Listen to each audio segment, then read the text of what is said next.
Vamos ter connosco a dramaturga polaca Julia Holewinska, que fez várias adaptações para teatro também, no seu trabalho de dramaturgista, que tem como inspiração dois grandes nomes do teatro, Varilovsky e Christian Lupa.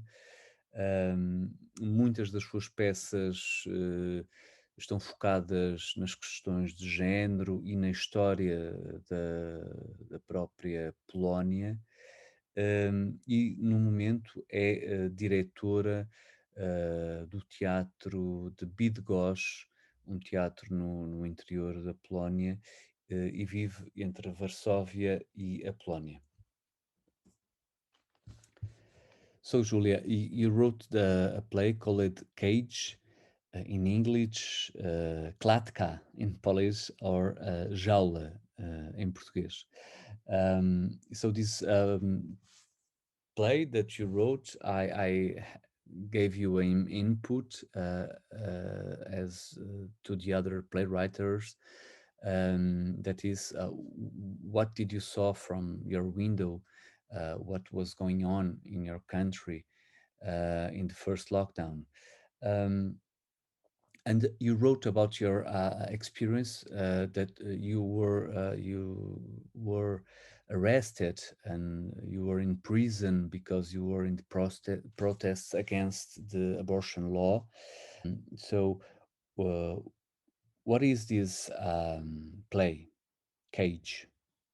Invited me for that project. I don't remember, but I think few weeks after I was arrested.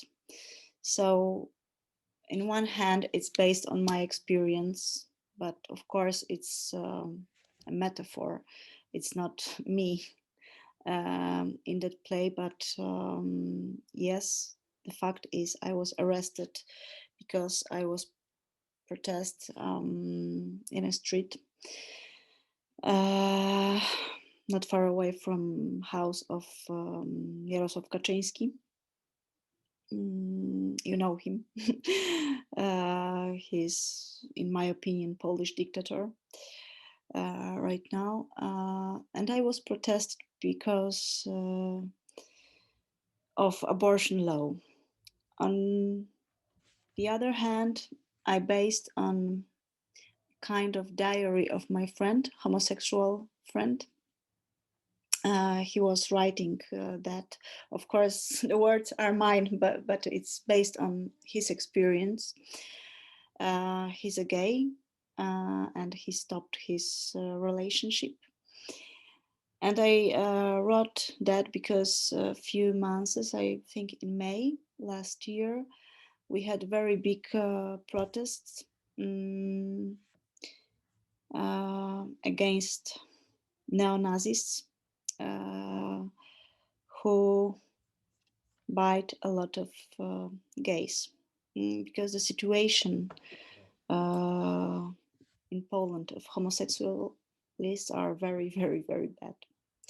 So that was an idea to put them in a one cage. Hello.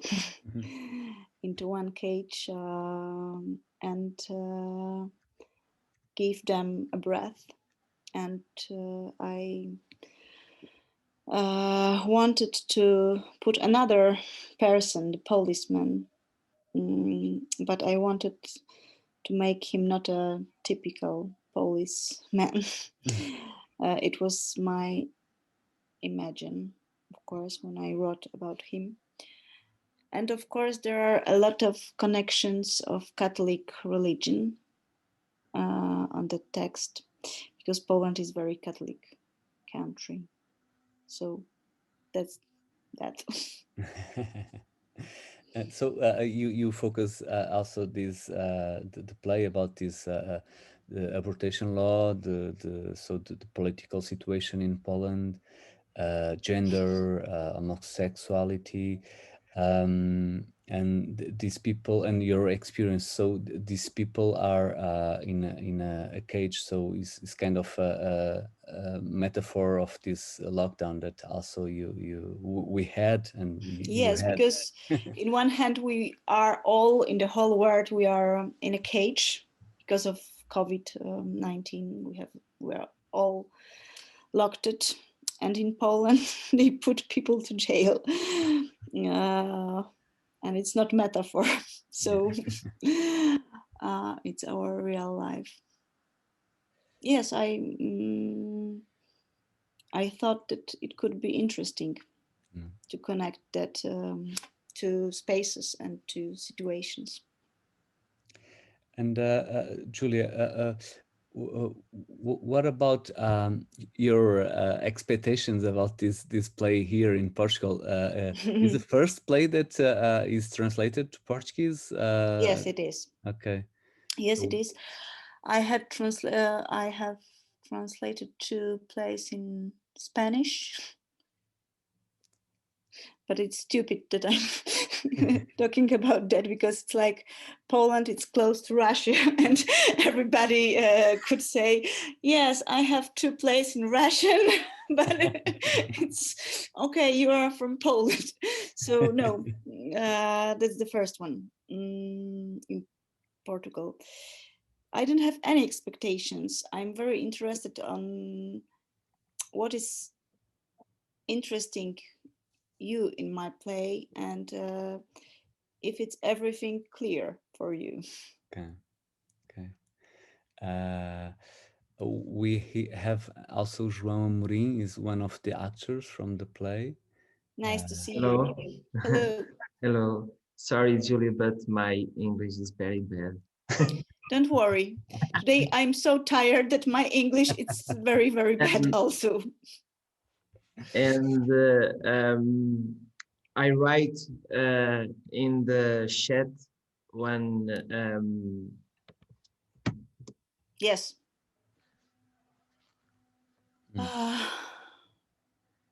It scares me to look at what you are writing, the next step that we in Portugal will be able to achieve.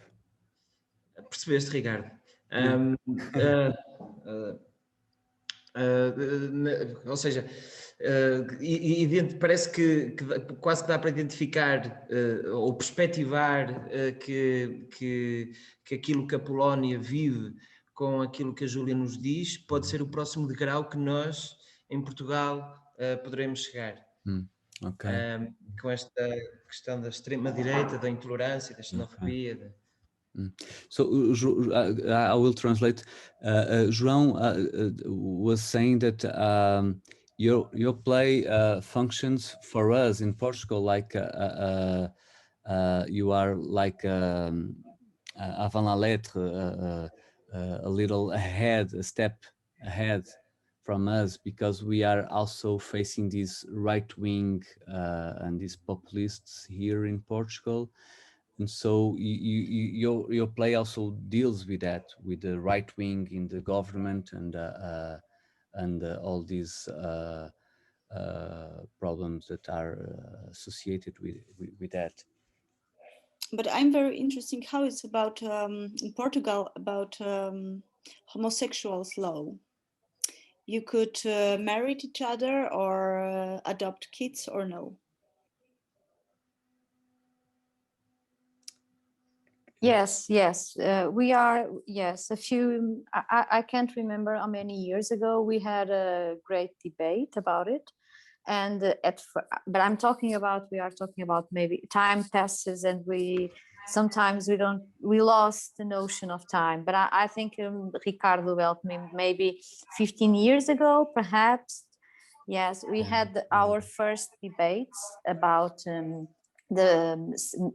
marriage. And the law passed. And about adoption, it was more difficult and it's more recent. And we don't question.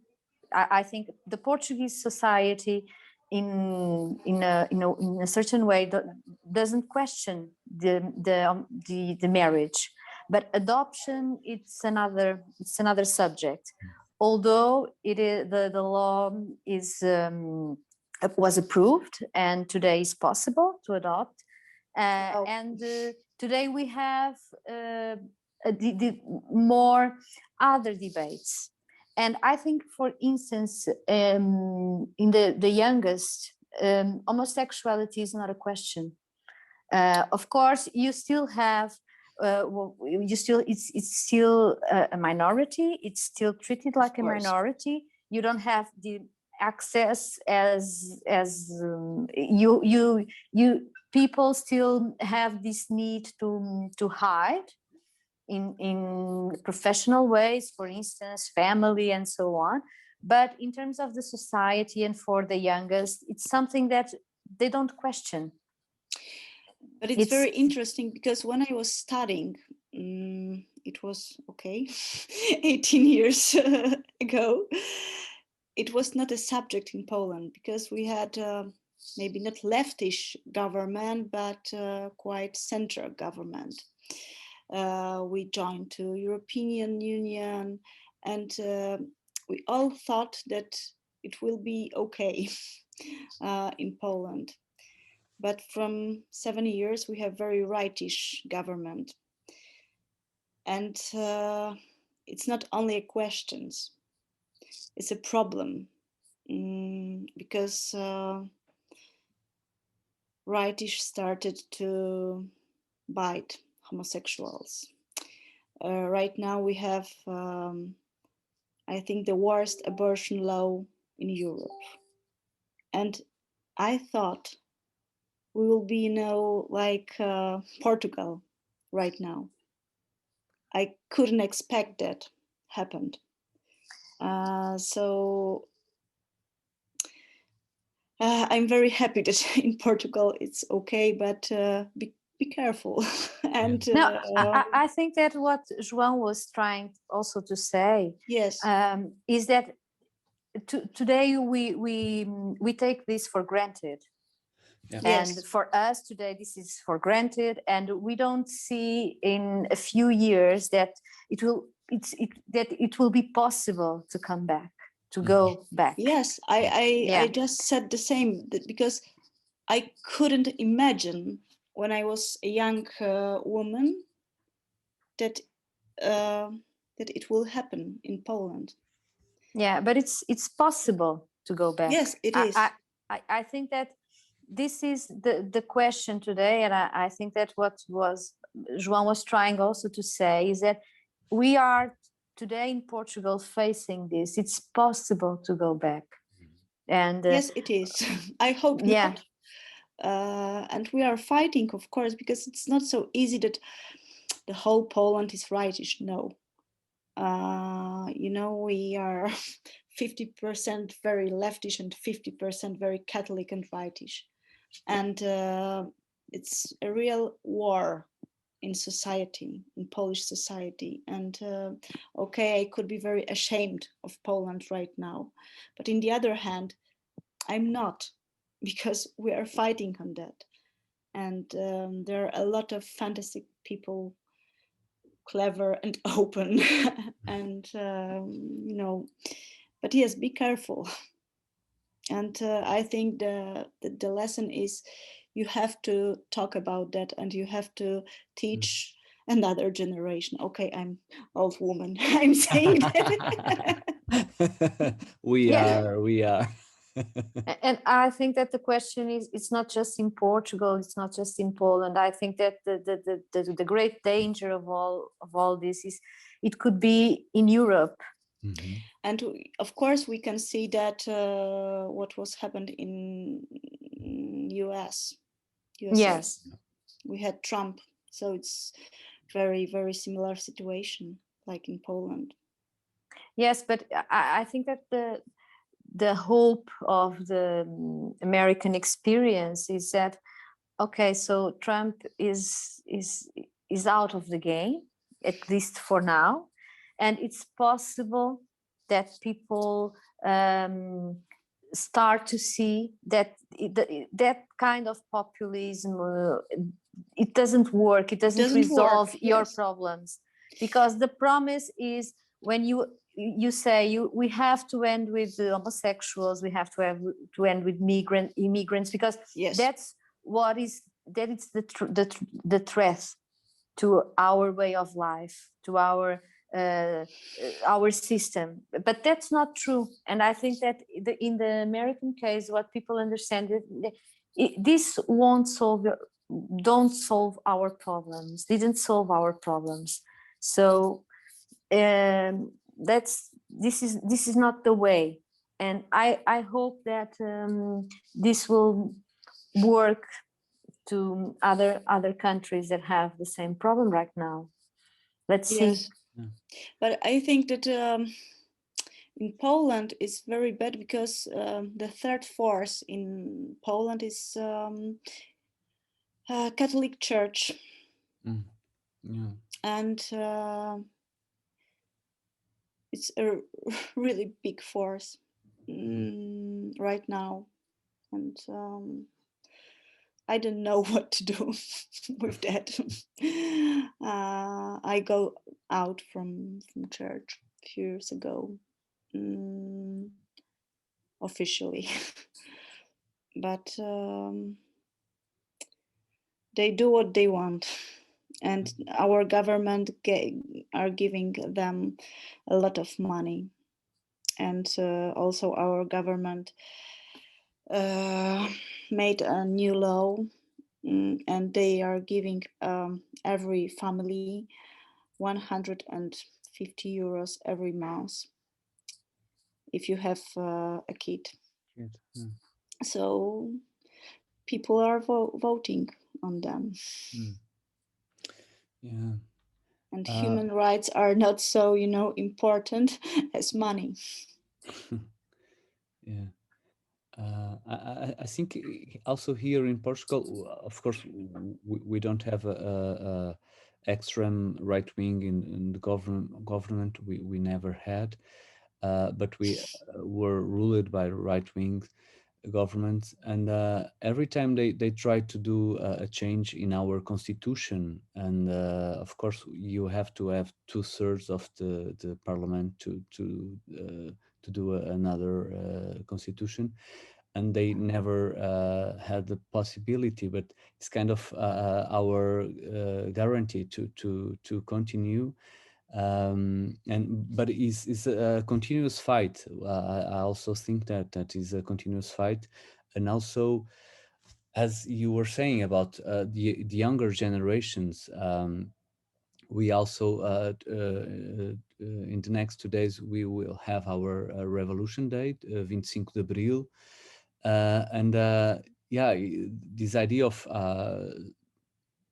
talking about is just not a memory is present, so you have to talk about things and to discuss, and I think maybe I think I can do that in theater, but also teaching and with people I can meet in city.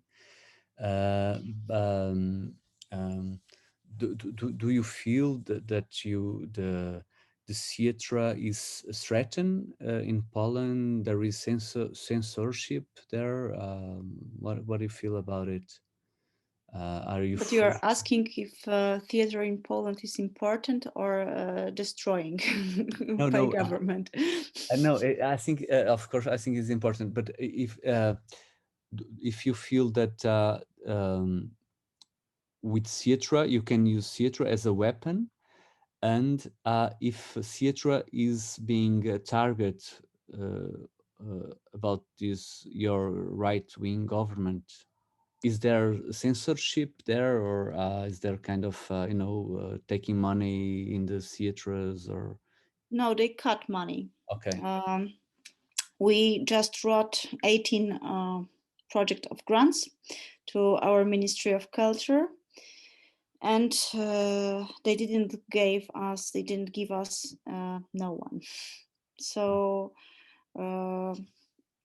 right now they are destroying all the theaters and all culture, but I think they are finishing, and because of that they want to destroy all.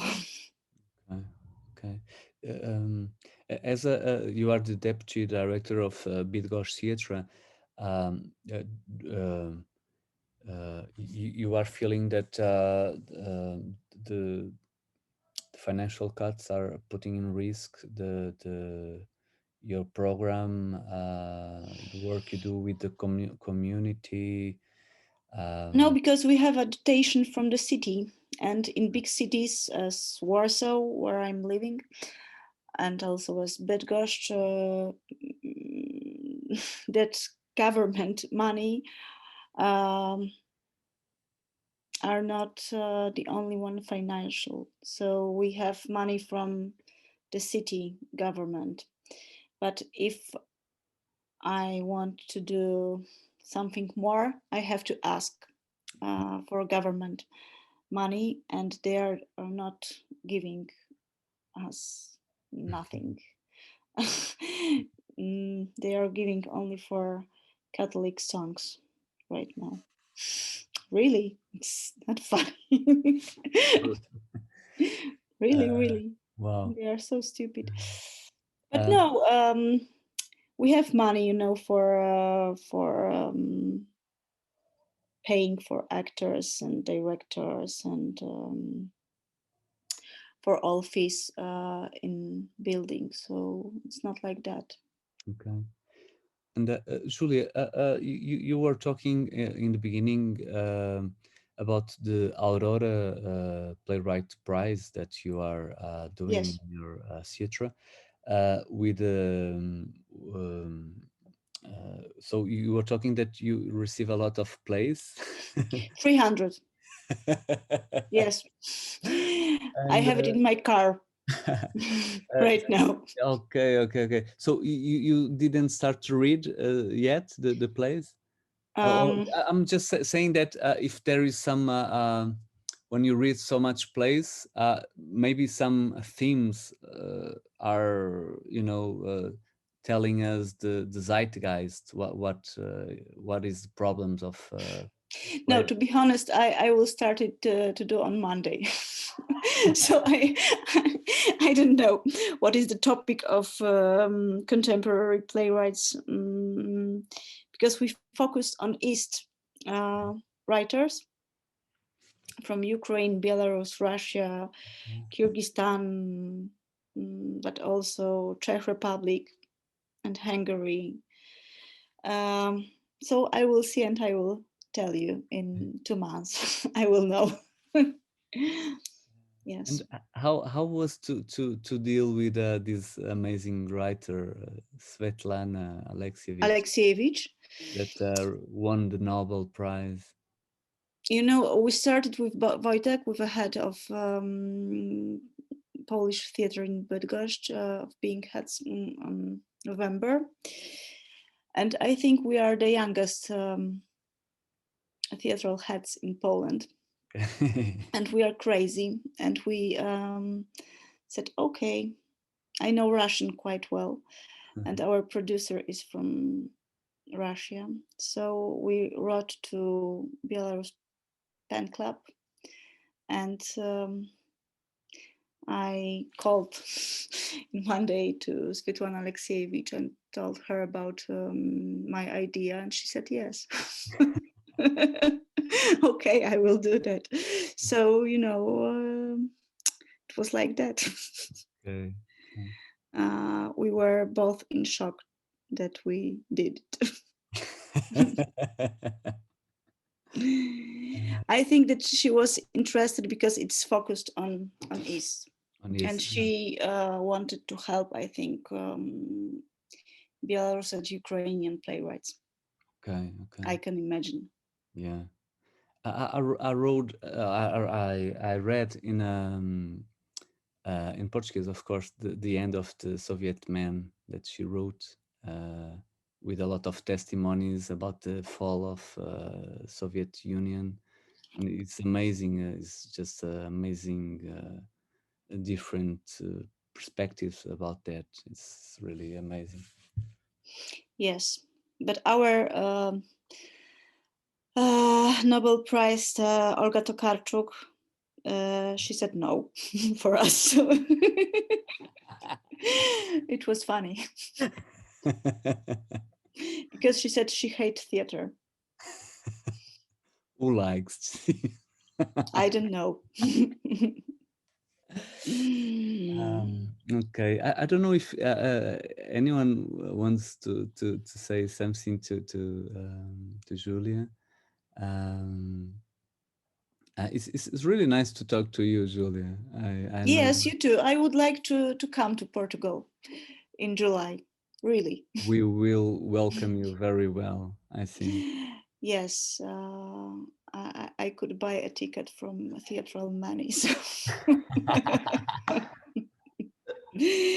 it's good to be a boss Yeah. sometimes. I'm joking, but I would really love to do that because I will be vaccinated, so maybe it will be Okay. easier. Yeah, to come. Yeah. So let's talk about that. Yes, It could be a pleasure to have you here. And I've never been to Coimbra. I've been twice, or yes, twice in Portugal, but never in Coimbra. you will like it for sure. For sure. Yes. Okay, guys. Julius, thank you so It much was for your very time. nice to talk with you, and I hope we will see. Yeah. Yes. And good We luck hope in to see you in rehearsals. Coimbra. Good luck for you too. Bye. Bye Bye bye. bye, Julia. Bye bye. Bye. Thank you. Bye.